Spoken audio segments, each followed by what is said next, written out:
Hey, hello Hello, hello. everybody. Yes, and look, we have a blue background for a very purposeful We reason. do. We Welcome do. everybody. Thank you for being with us this evening. I fully intended for us to do this yesterday, but actually it worked out in some ways for both myself and Helen, who was very busy all day yesterday.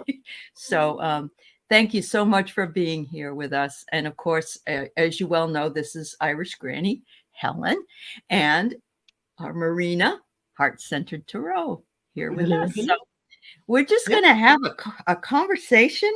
Um, and I'm going to have a caveat here in that Helen did not read this book. However, Helen read the book Peril by the same author and then had some issues where she was sort of, I don't know, like shut I down. went to YouTube jail. You went to YouTube jail for a while. I went to YouTube jail twice over different videos in my synopsis of his book. So I removed the entire book because they don't tell you specifically. They just say you broke the rules, but they don't tell you how. So I decided it wasn't worth it. And I didn't want to bother paying so much money for a book that I wasn't going to, present. However, you guys can tell me. Yeah, you have a lot to say, and so I'm not even concerned that you hadn't read it because there's so much information in here that we should have known a long time ago. Yeah, I'll have opinions. Absolutely. Yeah, just like some of the things that have most recently come out from Jeffrey Epstein tapes. Why do they wait until we're sitting at the American Compromise? That's right.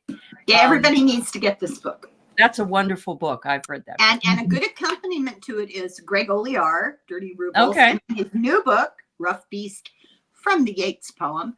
And in this, he synopsizes Project 2025 and Trump and his plans. And in this, he pretty much outlines what Craig Unger does, kind of a deep dive into some of it.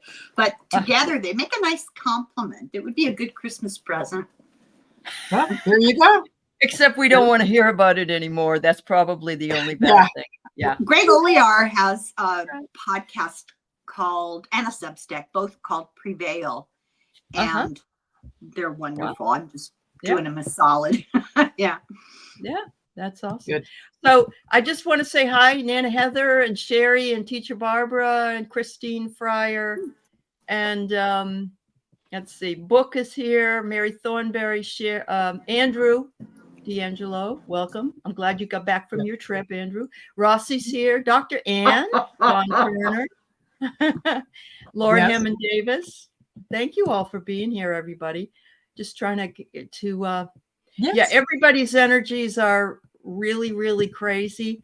Hi, Denise. It's good to see you too. Everybody, thank you for being here. As you know, I'm taking it easy, but I felt like it needed to be done before tomorrow. I guess that's why I had read it first, and Marina then told me she was in the middle of it at the time and then finished it. And at the same time, I have seen, and Marina has also seen, the movie The Apprentice. And so we've got a lot of things sort of to bring up and tie in and so on and so forth. And I watched every single episode of the TV show.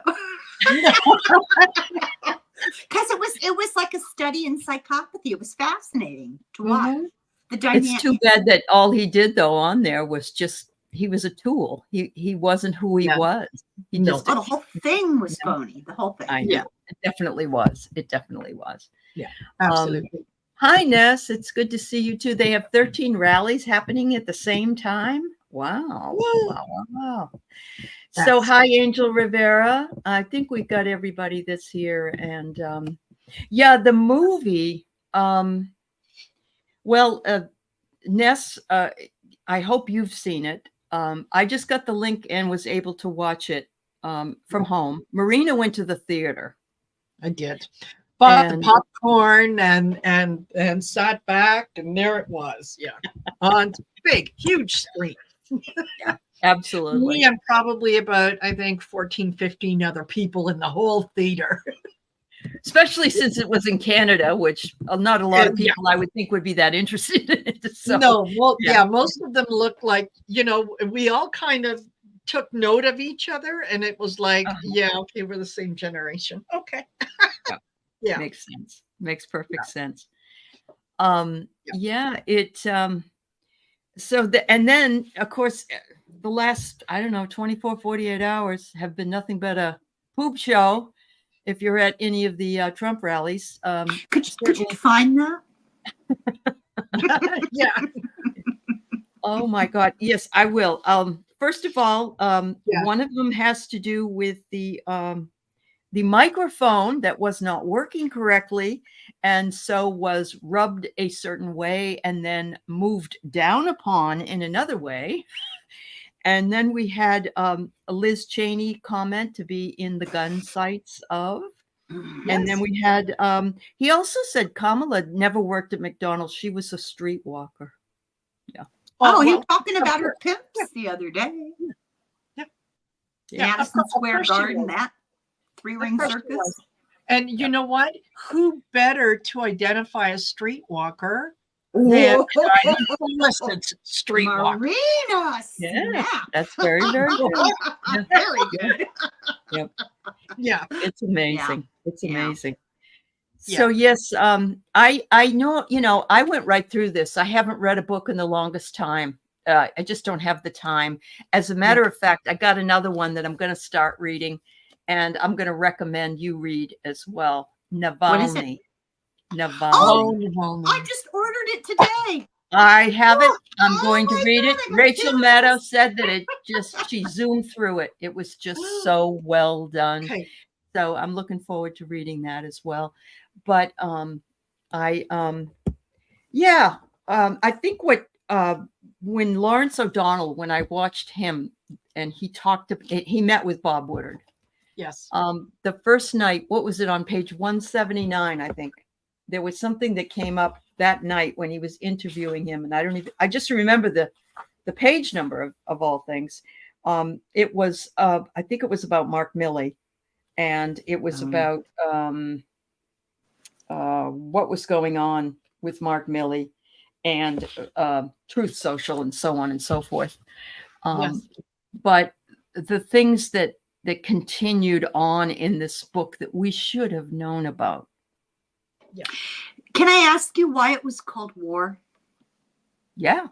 He talks a lot about Joe Biden and how he's handled the war in Ukraine and the war in Gaza. And there's a lot about his relationship with Bibi, which is not very well.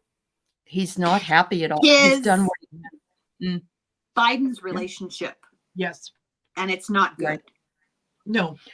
Biden is not happy with Netanyahu because, and entertainment purposes only, this is my personal, this is a conversation, right? Yeah, it's a conversation. Yeah. Because it seems that a lot of the people in Netanyahu's administration, including Netanyahu, will say whatever is expedient at the moment to get what they want. So it's, put it this way, it's one of the reasons that Bibi and Trump got along so well is very similar character. Right. Well, Uncle Bibi, is fond, close family member, basically, of Jared Kushner's family. And there's this unholy alliance. I had this moment, we were talking earlier about getting inspired.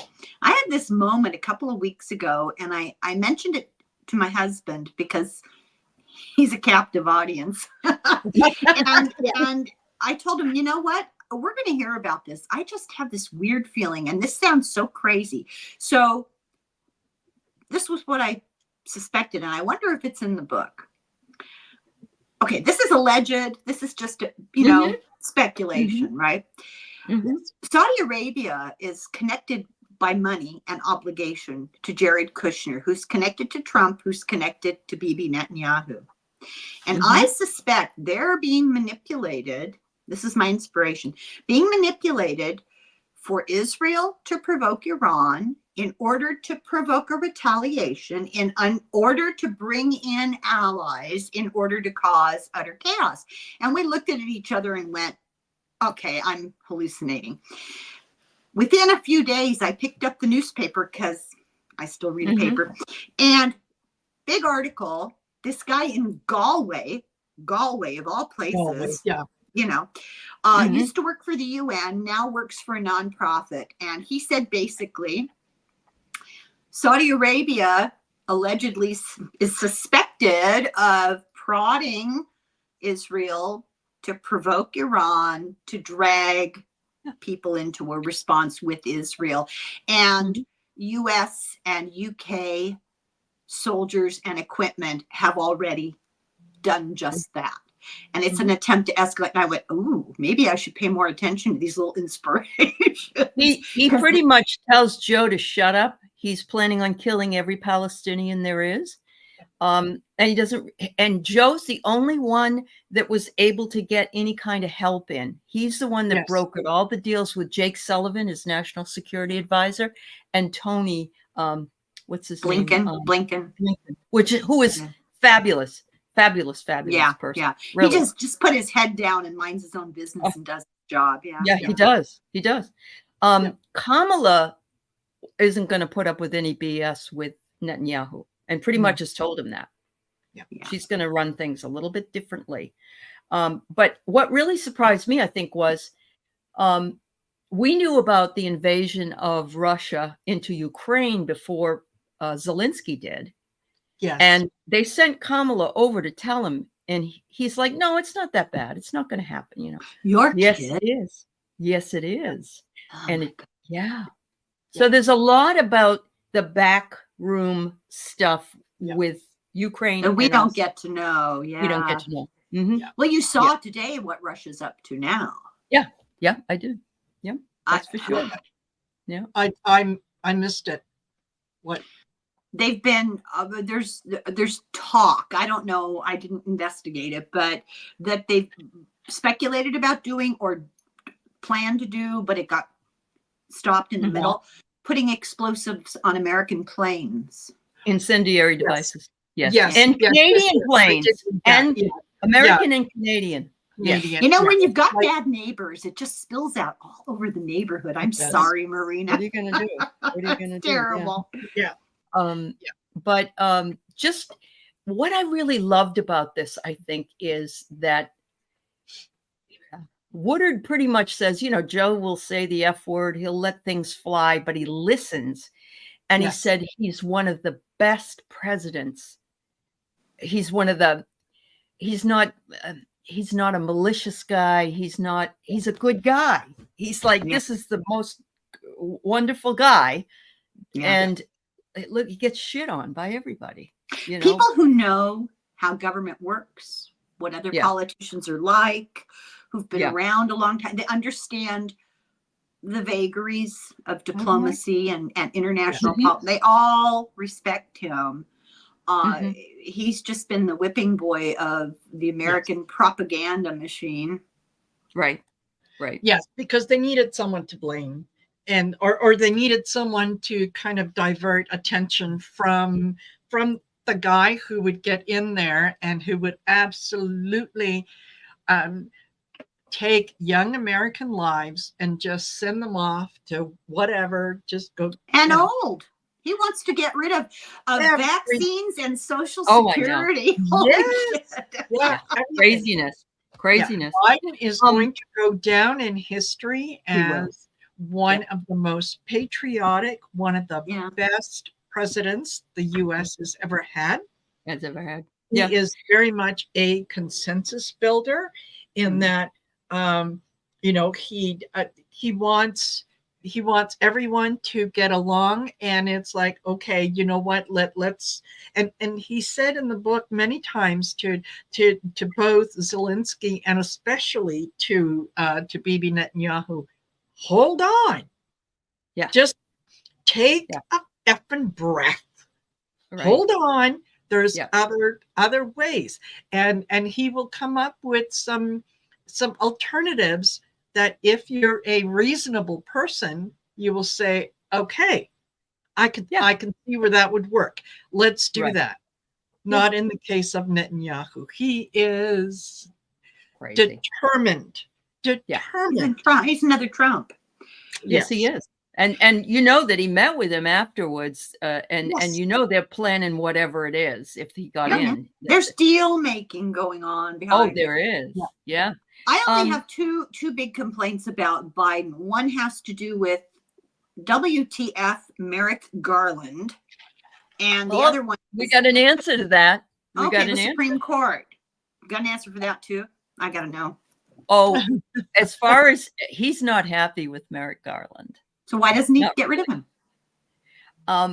Well, I mean, Garland had an awful lot to have to deal with. I will give him that. And I think that there are things that I know, but he's not real pleased with Merrick Garland. No.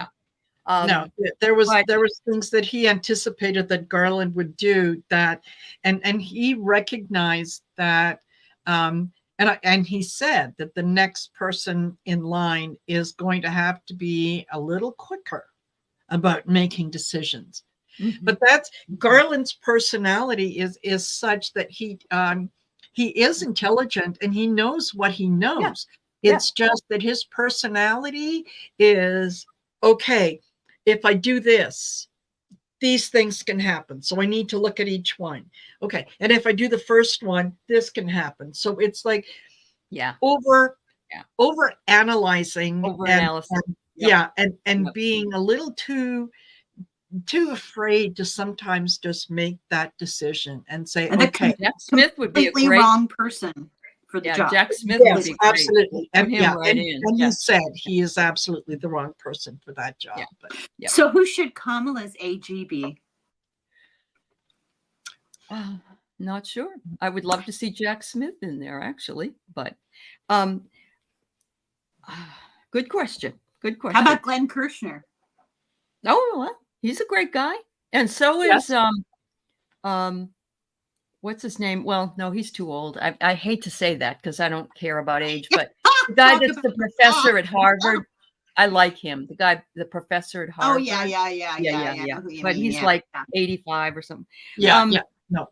Anyway, I wanted to say that Blinken tells Biden, you have an extraordinary legacy. The problem that was bringing Biden down was everybody really being awful to Hunter. And he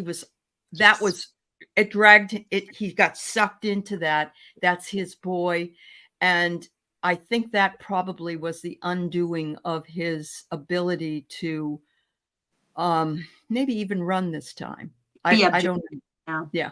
It was just way too much. It hurt him too much, but he got us through COVID with the best economic rebound. And why aren't people saying anything about it? The envy of the world. Yeah.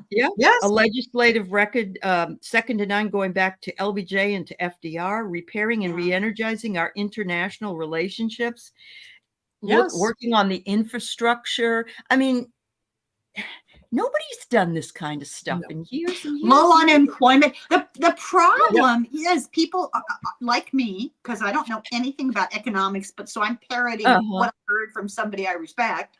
When inflation happens and all prices go up, and somebody managed to get inflation down, which is almost down to a perfect level right now, the prices never come back down. No, I know.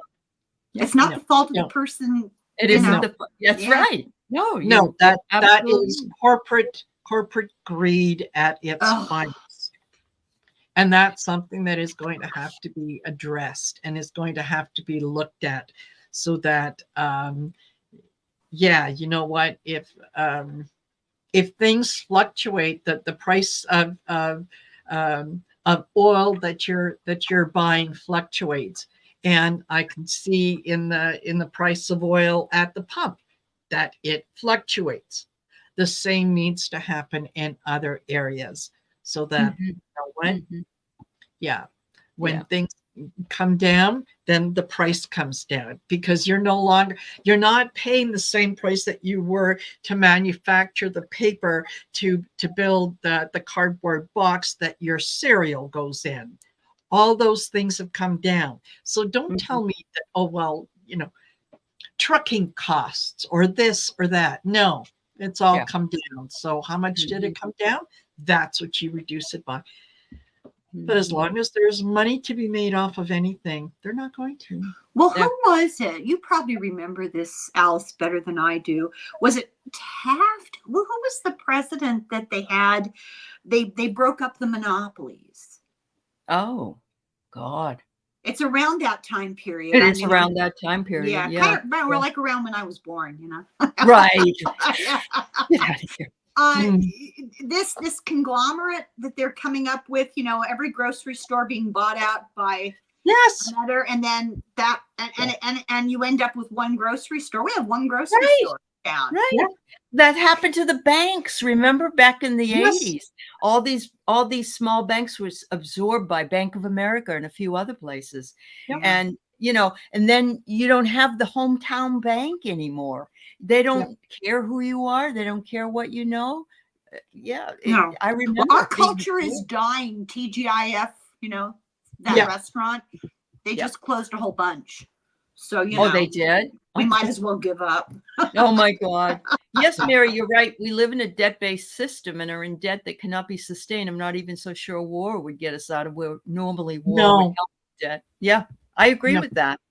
I agree with that. And yet at the same time, the argument for student loans was that people were taking the money away from the taxpayers and so on, and has nothing. It's like nobody had anything taken away. You pay for all these years. You've essentially paid off that loan, except the interest hasn't been. So the interest is what's being forgiven more than anything else. Well, education should be free. If a society values itself, it wants its people to be the best they can be. You need to be educated.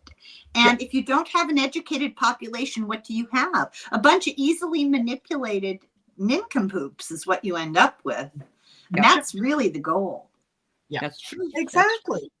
Yeah, exactly. That's been a long-standing thing that I can't remember who said it, but you know, how do you control a large population? You keep them stupid and you keep them sick.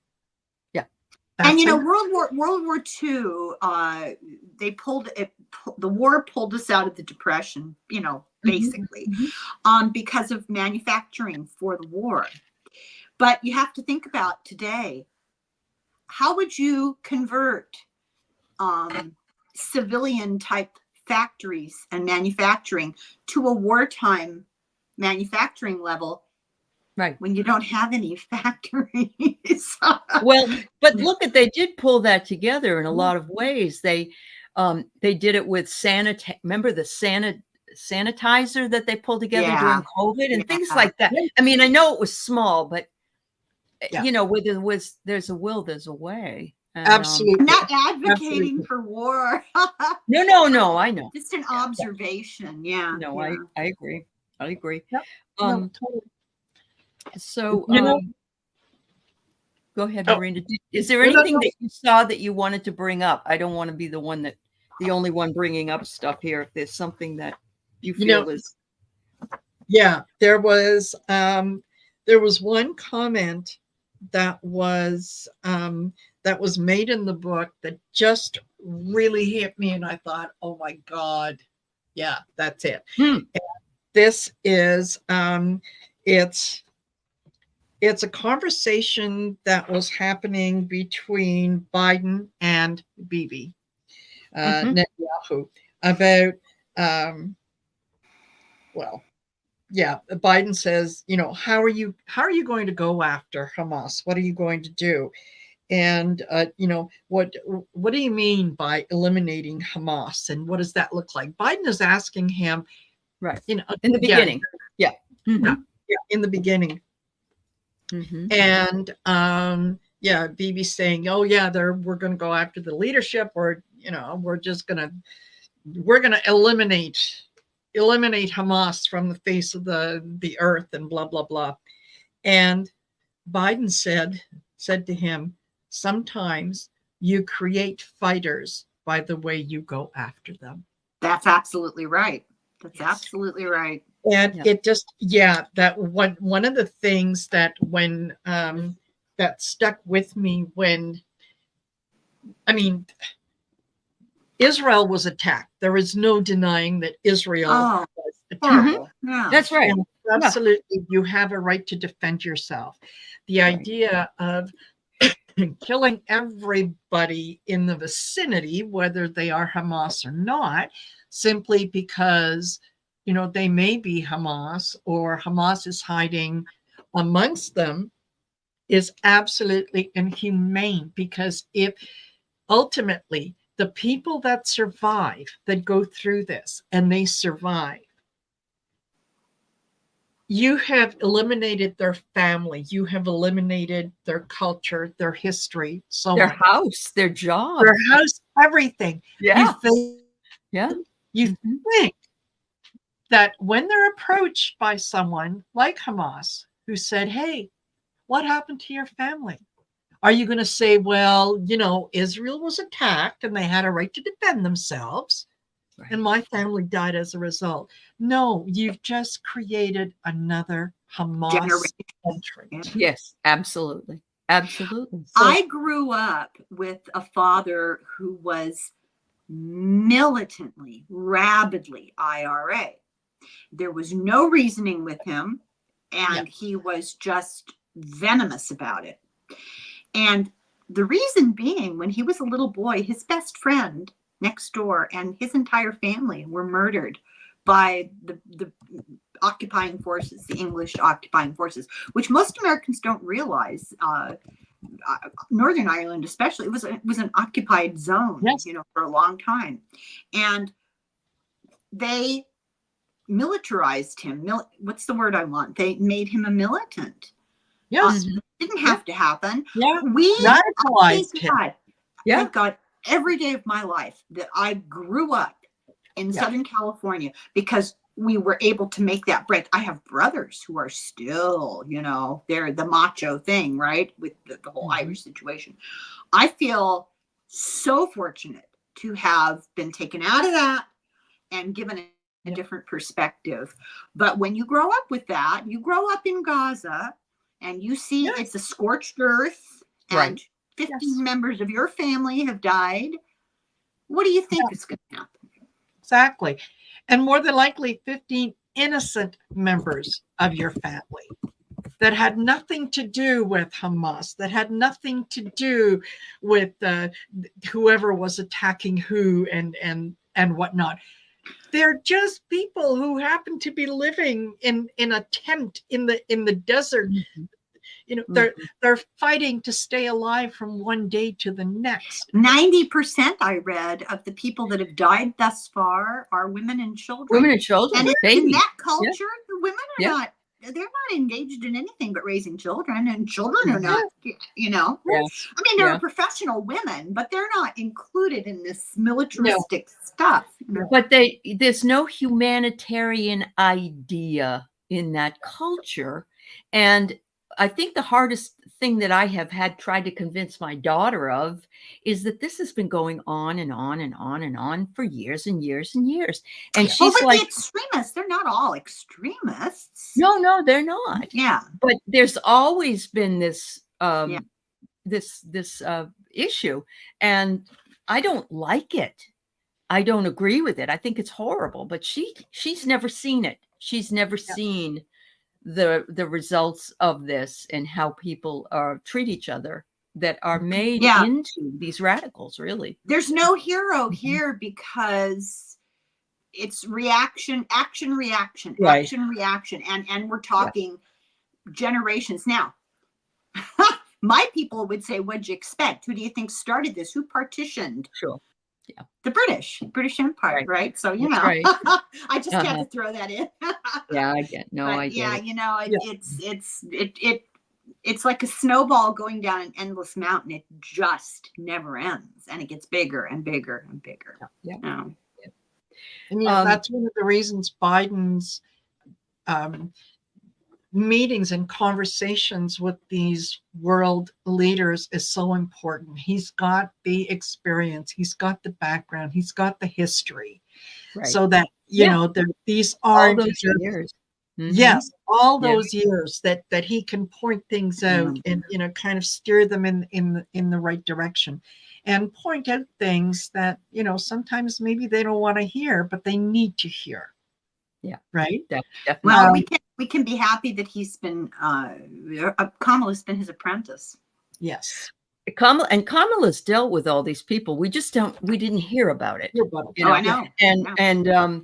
But the thing that really bothered me a lot was that people don't realize how much Joe advocated for humanitarian aid, working with the Egyptians to open. They didn't want the Palestinians in their country. So we've got all these people that are just against all these folks, no matter if they're old, young, ill, whatever.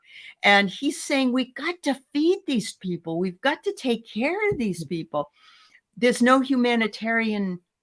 And I understand they're angry because of what happened. And that was horrendous, what happened. Yes. So I understand, that this thing that happened in October was horrible. Yes.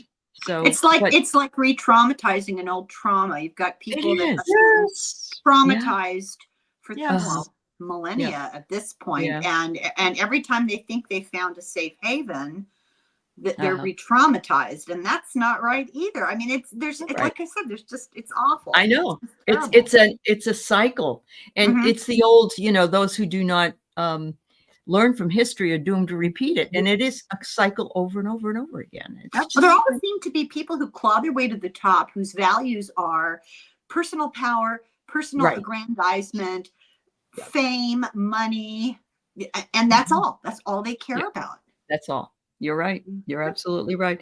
So before I get to a couple other things here, I want to bring up the idea of the first assassination attempt, knock wood, entertainment purposes only.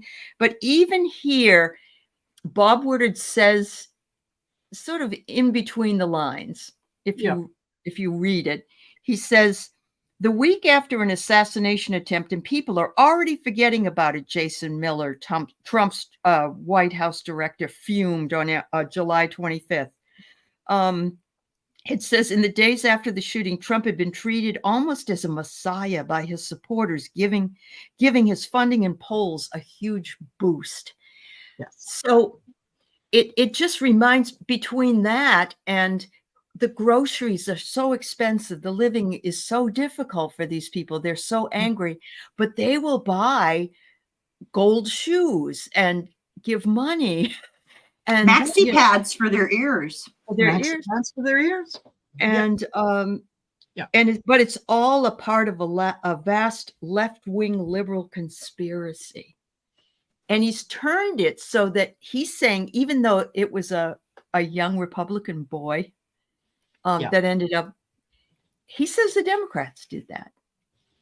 And of course, I think he did it. I think he planned it. Well, I've heard several people point out, including medical people, point out that if you are clipped by that kind of a bullet, you 100%, the physics are such, will have a closed head injury. That's what they say. Sure. I don't know. Yes, there will be damage to the ear. You will have lost a part or portion of your ear. But you'll have a closed head injury. It is. Maybe that's what's wrong. Maybe that's why he's. Yeah. Well, I think, you know what? We said the day that it happened, and we said, no, this is staged. This was absolutely staged. It's just too pat. It's the whole thing is too pat. Yeah. Yeah. The timing, it doesn't make sense. And given what what Trump and his people are, they are willing to do anything and say anything to advance their cause. Absolutely. That means that, okay, don't say anything to the chief, because he's got a big mouth. He's going to go tell everybody, right? So don't say anything to the chief, but this is how we're going to set it up. This is what's going to happen. I think that young man was a sacrificial lamb. There were many people who sounded the alarm about, oh, look, there's somebody up there. And the people around him just went, where, what, who? The fact that, all of a sudden there's, it grazed his ear. It didn't leave a mark. And, a couple days later, it's absolutely totally healed. Anytime, if you have ever had an ear injury, it bleeds like a stuffed, It does. It does. How about getting your ears pierced? How long did that take? Yeah. Perfect thing. Yeah. So the idea that, he kind of goes, what? Oh, down. And he comes up, fight. BS. Where's the blood?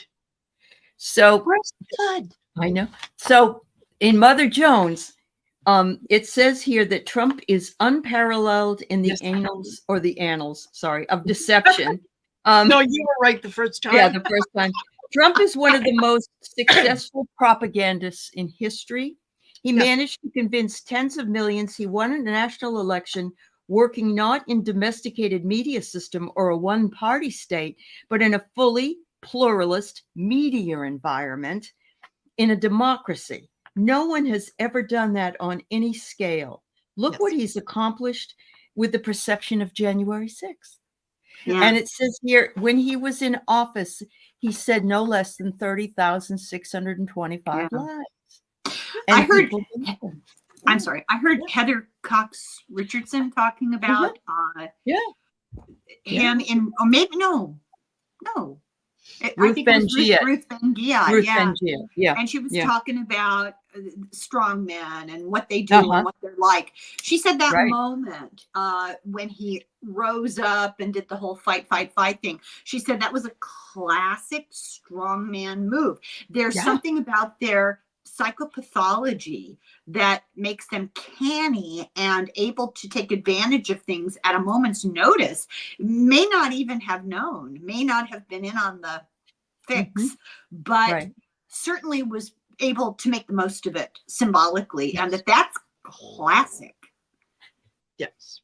Yeah, absolutely. How did Hitler convince so many people in Germany that the Jews are the problem, the Jews, and the gypsies are the problem, and this is the problem? Well, it's the same thing that Trump did. Is you tell a lie, and you stick to that lie. You keep repeating it over and over and over again until it gets to the point that people who initially said, "Oh, come on, that doesn't make any sense," are sitting back going, "Well, I must be missing something because everybody's talking about it." So, the problem isn't with the information. The problem is with me and what I'm perceiving. Right. Except that it's worse than that, because what Hitler did and what Trump is doing is appealing to an inherent racism or anti-Semitism or whatever that already exists, and to be canny enough to recognize that and amplify it.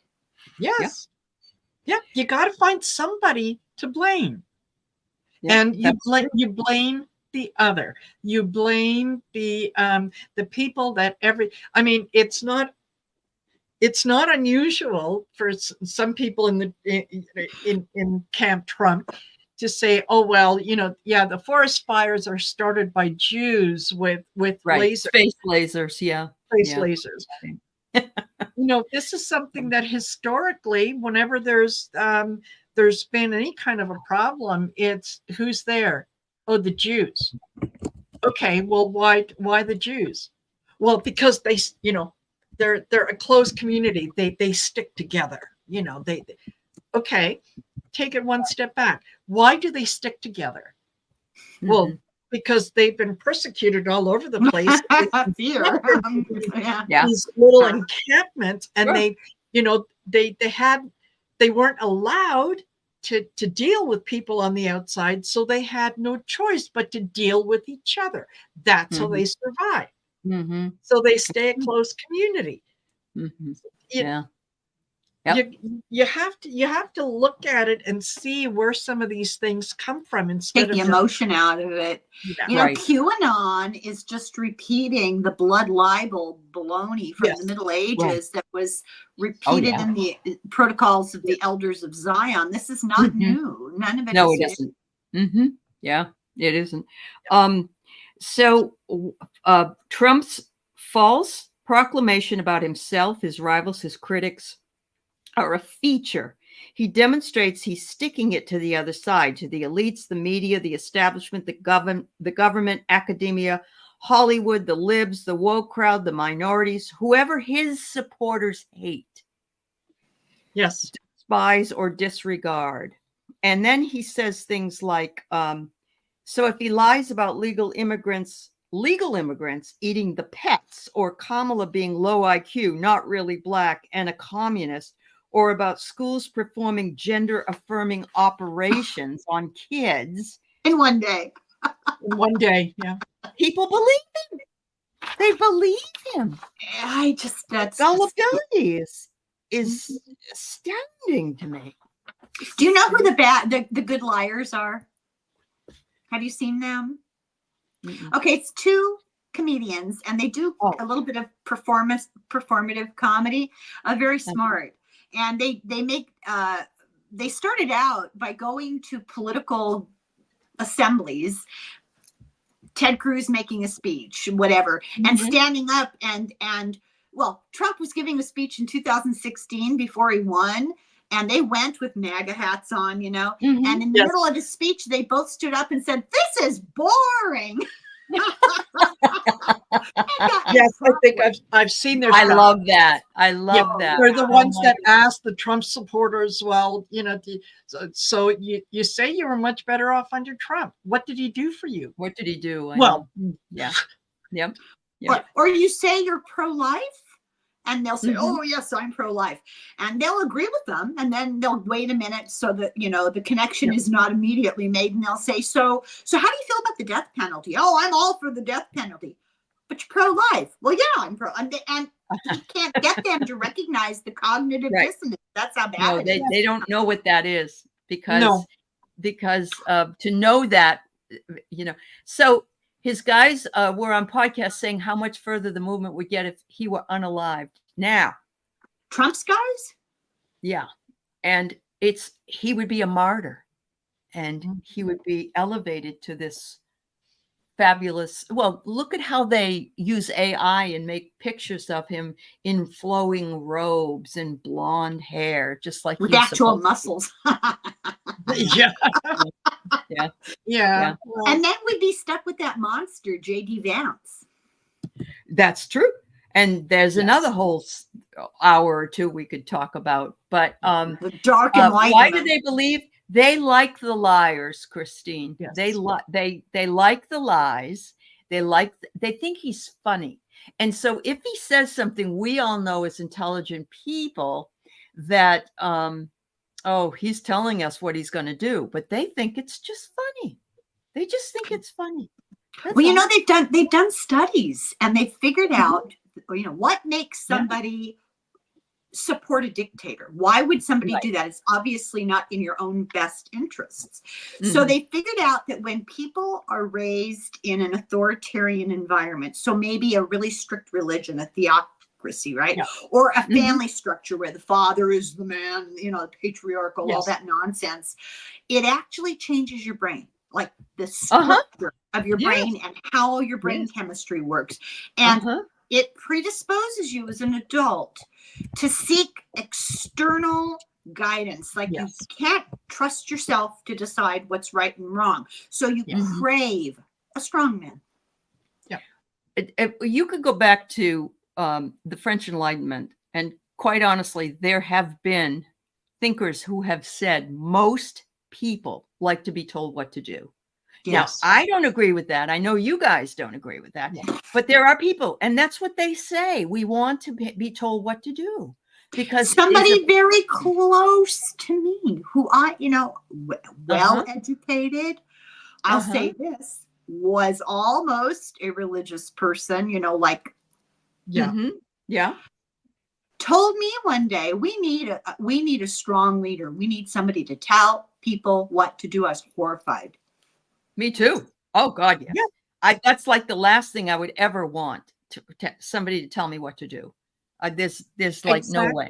Yeah. Big mistake, because as soon as you start doing that, my back gets up and I'll do whatever I know. Yeah, just to show you that I can. Yes, absolutely. You know what? When you give up your personal power to someone else, whether consciously or unconsciously, and a lot of them do it unconsciously. They're not totally aware of why they do what they do. They like just a cult. Yeah. Yes, like a cult, exactly. It absolves you of any responsibility for any actions. That's right. You can blame someone else. Yeah. Hey, just following orders. Yeah, exactly. You're the one who told me to do that. It's your fault, not mine. I don't have to take any responsibility now. Yeah, absolutely. Exactly. And to some extent, a lot of those hardened mega followers, the reason that they can identify with Trump is because they have a lot of those same feeling themselves. It's not a matter of, you know what, the reason that I can't get ahead is because I'm basically a lazy SOB and I don't want to go to work every single day from 7 to 5. I just want to stay home and I want someone to pay me money. So you know what? Yeah, look at those people. They took my job. I was ready to apply to that company and they took my job. It's blaming the other. All that Trump did was give them permission to vocalize what they have felt internally and not be judged on it. In a crowd of like-minded people, they understand each other without having to say that, yeah, actually, I am a racist and I do believe in this, that, and the other thing. They just, like, I understand. Those are my people. When you hear them talk, like in these crowds and the guys go around and, goad them. Yeah. What strikes me most significantly is that most of them don't really know about civics, how the government works. They don't know basic things, and I don't necessarily hold them responsible. I think they are proud graduates of the American public school system. There's something inherently wrong with the way we don't educate our people, all of us. We could all know better. We have lived through an anti-intellectualism movement, though, here in the United States, where it wasn't cool to know more or to be more or to. I remember my mother even saying that one of the neighbors' daughters went to get a PhD. And I remember my mother saying offhandedly, she just wants to be a professional student her whole life. She doesn't want to do anything else. And I love my mother dearly, but at that, that's what she saw. That's because, that's what she saw. Boys don't make passes at girls who wear glasses. That's right. Absolutely. One of the things that Annette and I talked about this afternoon was the fact that a lot of things started to go downhill when civics was taken out of the public education system. Where you needed to understand how civics worked, how your government worked. Reminded me of that. I think it was not Reading Rainbow, but the one, I'm just a bill on Capitol Hill. I remember that. Yeah. So civics needs to come back. The study of history needs to come back. And not just American history. No. I'm sick to death of it. Yeah. I'd like to see world history is so much more important than just one country. Yeah. Well, we don't learn American history that matters. This month is Indigenous Peoples Month. And I have been dragging my feet. I usually try to do stuff for those months, I've been dragging my feet because every time I think of a topic to cover, it's so abysmal. It's so horrible. Like, what book will I do? Bury My Heart at Wounded Knee. That's cheery. Or the one about Custer. What was that? The one about Custer that won all the prizes. It's just, such a horrifying moment in our history.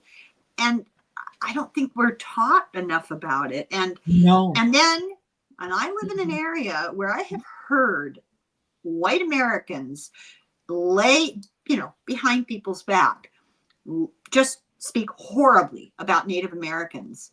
And I can't. I can't. Oh, I know. Yeah. And what was it? Right. Cliven Bundy, when I was watching that FBI show about what happened back there down in Nevada on the Bureau of Land Management, and they had a big standoff 10 years ago. Yeah. And Cliven Bundy came on and said what he felt about African-American people, that they should have remained slaves because they didn't have the intelligence to do anything better. Than he was spewing all of this racial hatred. And there are people that are living that's exactly what they do. And Mark Robinson. Yeah. That's true. Yeah. That's true. Yeah. Absolutely. I'm with you, Helen. Let's talk about Indigenous people and what has been done to them. And no one is having a telethon for them or whatever. Yeah. But and it's a master class in trauma. Absolutely. Yeah. And that doesn't go away. No. This is ancestral. We all think we've had ancestral drama in our own white lives, but no, it's epigenetics too. It's yeah. See, this is why I haven't covered it, because it's just too terrible. It is terrible, but it is something that needs to be really articulated. And I actually am glad that I read this for the reason that the Ukrainian war, and one of the things I neglected to say was regional. Bibi wanted to go right in and bomb Iran. Yes. The minute this all started. And Joe's the one who talked him off a ledge. He says, Bibi, what the F? You can't be doing this. And he said, and the defense minister said, Hezbollah crossed a red line.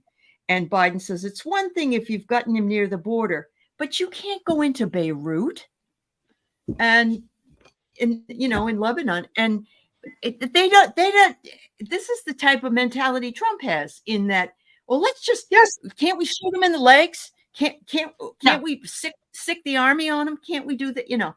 Totally. Put an atomic bomb in that hurricane. That'll take care of everything. Oh my, yeah, absolutely. That's right. Yes. Yeah. It's bringing killing a fly with a submachine gun. It's absolutely. It's too much. Well, if they're identifying with the power that they feel and the sadistic pleasure that they take from it. There's just so much psychopathology going on a grand scale. It's horrifying for the handful of us that are halfway normal. It's just, absolutely. I don't want to take too much credit, but my God. I think this is one of the things that is going to, sort of start to take center stage with the divine feminine that we are going to be seeing, is that now this is not a blanket statement. Not all women, but the majority of women would think seriously before they sent their child or your child into war. Because I know what it's like to give birth. I know what it's like to nurture that's your child. That's right. I'm not going to put a gun in my child's hand, and I'm certainly going to think twice before I put a gun in your child's hand, because we have that same feeling. Men, as much as they try, don't have that. They are excellent fathers, the good things, but I think that part of that is missing. And that's that the divine feminine, I think, is going to help us to see that maybe it's time for things to change. Maybe it's time that we get rid of some of these men, or let's just have a world contest. Bring in all the leaders, put them around a round table, and at the count of 3, say, boys, whip them out on the table, and we'll take the measuring tape. If you can. End of discussion. Yeah. Oh. Sorry. Wait till you hear this one. I read on the somebody wrote that Iowa may turn blue. Yeah, It may. sure.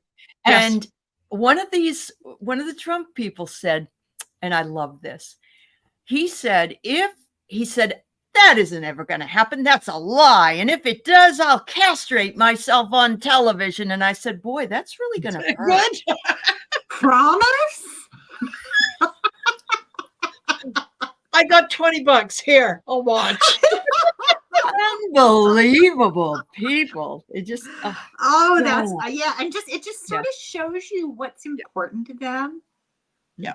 Absolutely. That's immediately where they go. Yes, absolutely. Yeah, absolutely. And that I said, oh, crazy. Yeah, what you were saying, Allie, about Iowa, and that was it. It's funny because I read a short little article that there is a pollster in Iowa who's known as the harbinger of doom for her accurate election predictions.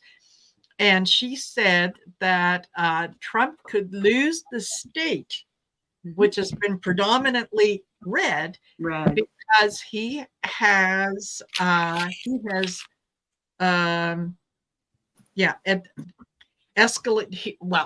He has riled up older women, voters. Yep. You're right. Young women. Yeah. Mm-hmm. Yep. I'll tell you a funny story. My kids were teasing me, and at first I didn't realize I was being teased, but I caught on to it, and I sent them a picture of my ballot before I brought it in. Just look what I did, And so they started this conversation, and they think they're being really clever. And what they didn't realize is this particular subject I have no sense of humor about. So one of my daughters says, oh, God, I don't even know if I'm going to vote. They're all as bad as each other. Maybe Trump even has some good ideas. And I lost it. But I didn't reply. I knew if I replied, our family would fall apart. Yeah, they were baiting you. I told my husband, and I didn't realize this. He got onto this family text, and he said, you don't vote? You vote for Trump? Don't come home for Christmas. Good for him. Yeah. Both of my children would not vote for her. They have my daughter, because of Gaza, and she hasn't read the book, and she needs to, and I told her so. My son, because he doesn't like what she did and how she dealt with police matters. And his girlfriend hates criminal justice. She teaches it, but she hates it. And so they're voting for, I believe they didn't say this, but I think they voted for Cornel West, because I said, you didn't vote for Jill Stein, I hope. And if you don't vote for Kamala, you're voting for Trump. If you abstain or vote for anybody, I know. Mathematically, right? Yeah. I do. And, I was bullshit. I'll just bring this up again. Yeah. On the eve of the election. I did a show, and I can't remember who I did the show with, and it was a number of months ago when I talked about, I think it was Article 14. And I said how if you don't vote, and at that time it was Joe Biden, if you don't vote for Joe Biden, you are setting up a scenario where Trump gets into power through the back door. And how does that work? It works like this. When the states are certifying the election and certifying the votes and all that, they if there isn't a projected winner, or a winner that definitely takes more than 270, if it's really, really close, or if they're tied, let's say at 270, okay, it automatically goes to the House, and the House determines who the president is.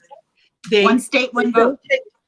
one state, one vote. They do not have to have reach consent or what. None of that. They immediately decide who the winner is. There are more red states than there are blue. It's based on numbers of representatives, right? Yeah, right. From each state.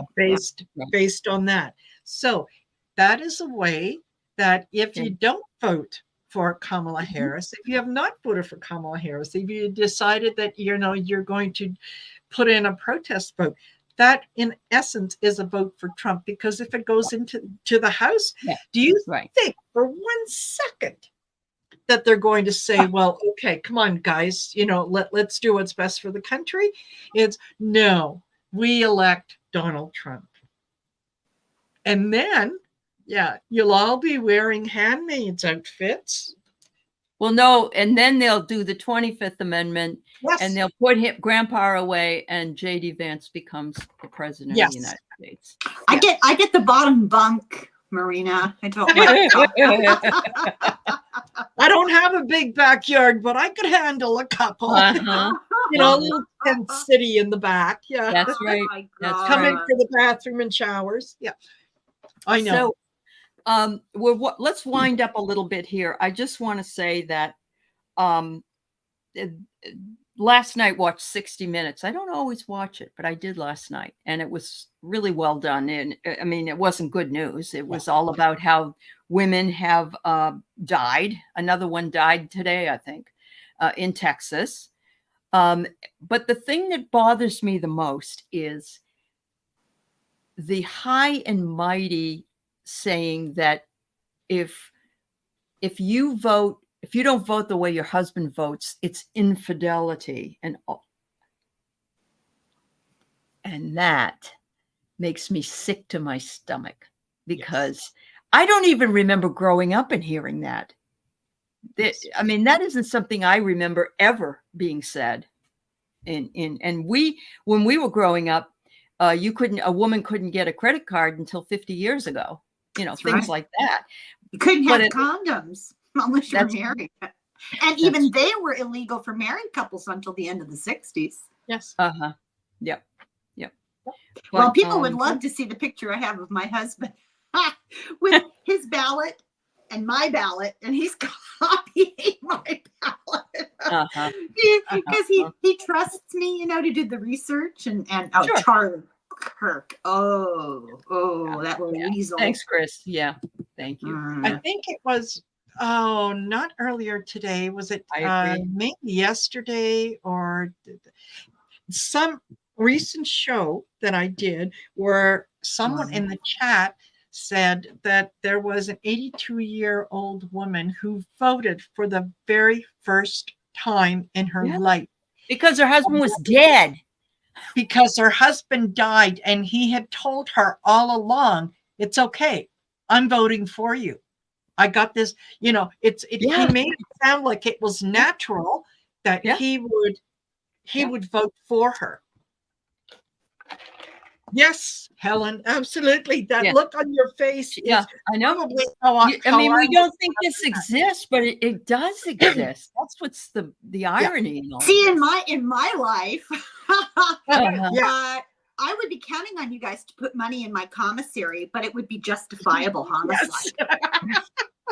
Well, I believe this is true. And if anybody's here from England, a defense in England for women, if you are having your menses and you kill somebody. Oh man, I'm too old. Yeah. There you go. That is just you missed that boat, Helen. You missed that boat. Yes. Yeah. I agree with you. I agree with you. Yes. But I've been known to say that I have a very dear friend whose husband is a Trumper, and she's not. And I don't know how she stays with him. I've been known to say that I would not stay with a man who was that, because it hasn't anything to do with opinions. It has to do with everything, ethics, values. Well, he would have to sleep sometime, right? Yeah, exactly. So, Julie, are you here from England? So you don't think so? Maybe it was an older one back in the day. It could have been. But see how we would even believe that that's possible. That's how grim, Yeah. laws in general are.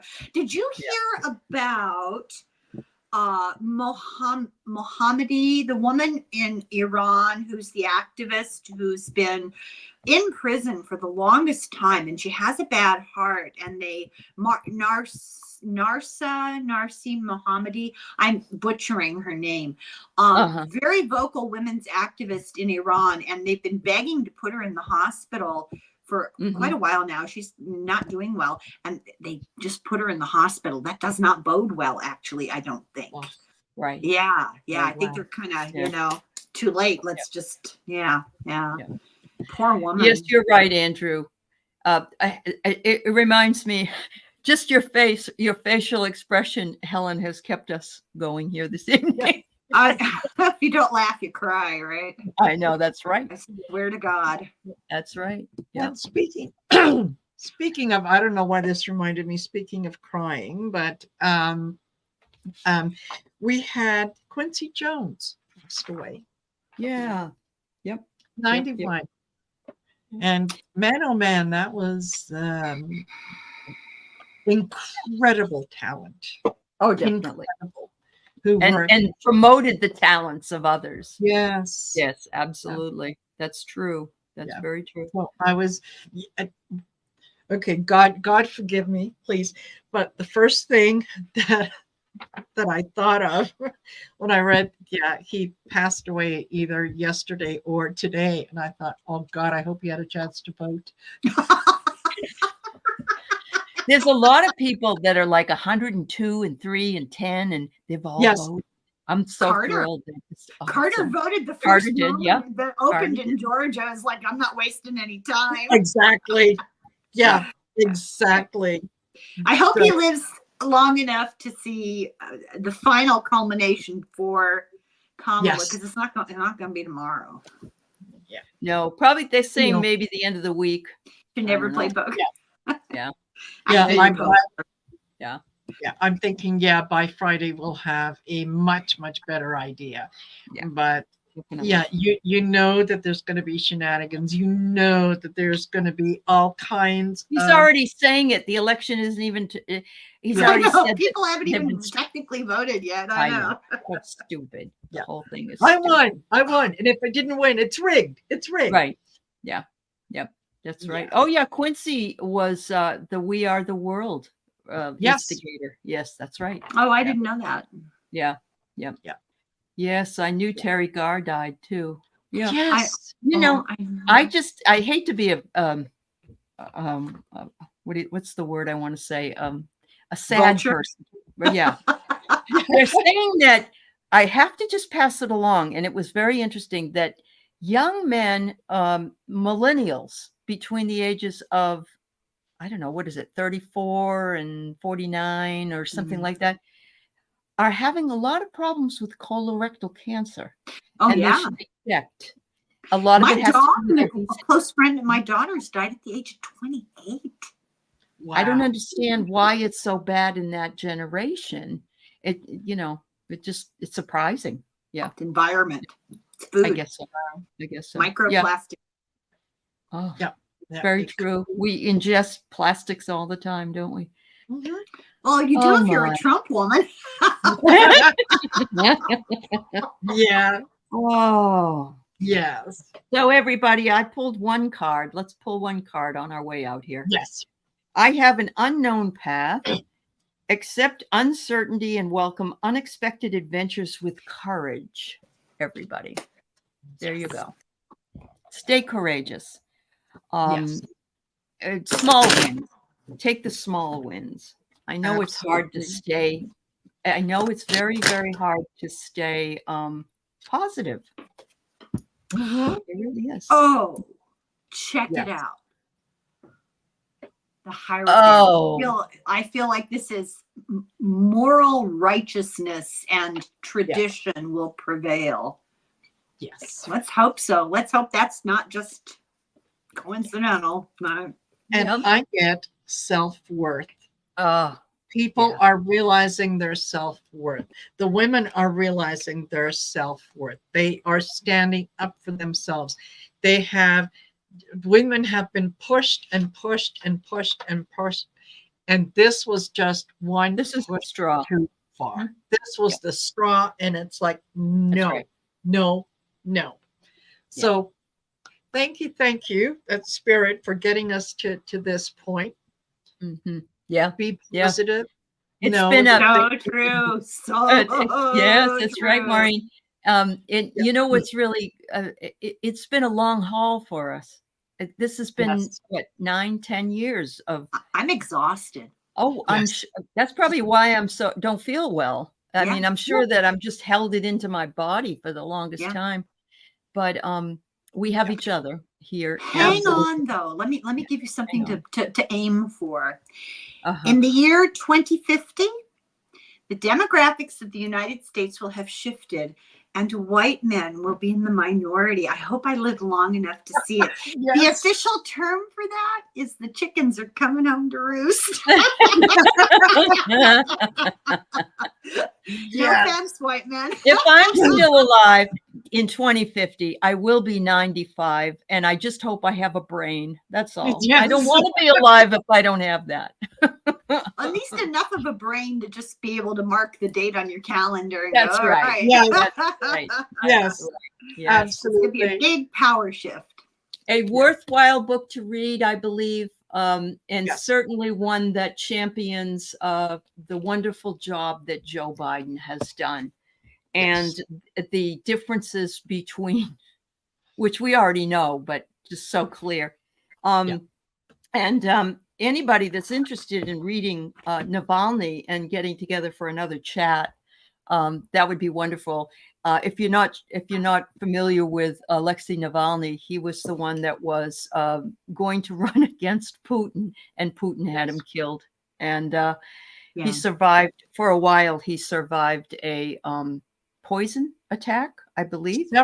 He was poisoned. Yeah, they had to rush him off an airplane, and I think in Germany. And and his I wife. want to recommend this again.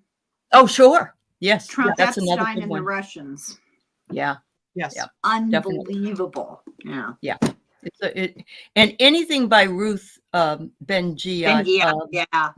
She's fab, and so is Heather Cox Richardson. Actually, they're wonderful. Yes, keep the faith. Keep the faith. Everybody. Totally.